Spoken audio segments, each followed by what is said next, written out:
100 metrov, tudi v tej drugi skupini dekletov, vsaka po svoj progi, na to pa za stožce, za piramidami, kakorkoli želite, na notranjo stezo, obropnik do cilja in še en krog. Takole že po prvih 100 metrih je svojo moč pokazala Petja Plojčnik iz atletskega društva Štajerska. 2:05:47 je tekla v dvorani 18. februarja, sicer pa 16. junija v Gradcu 2:06:59.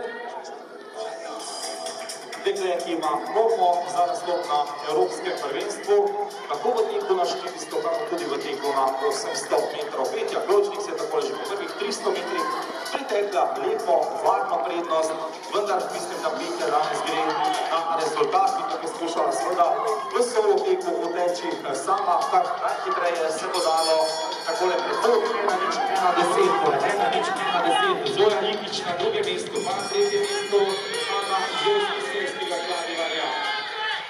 Pa Ajda Šakko zraven, pa tudi Ana Kramberger, ki teče v tem trenutku na 5. mestu. To je Petja Plojčnik, pa takole lepo varno prednost 45-50 metrov in zagotovo lahko rečem, da zmage in pa naslova državne prvakinje ne bo izpustila iz rok. Še 180-185 metrov do cilja. Takole prvo mesto mislim, da je podano, samo še varno je treba priteči v cilj. Tamle za drugo oziroma tretje mesto pa je še nekaj borbe. Bomo videli, kdo bo stopil na drugo oziroma tretjo stopničko. Petja Plojčnik pa takole, daj malo aplauz za malo spodbude, spoštovani na tribuni. Petja Plojčnik torej teče novemu naslovu državne prvakinje naproti v solo teku 2:07. Na drugem mestu Ajda Slapšak, pa na tretjem mestu Zoja Ikić. Takšen je vrstni red: Ajda Slapšak, Zoja Ikić in pa Ana Jost, so prve 4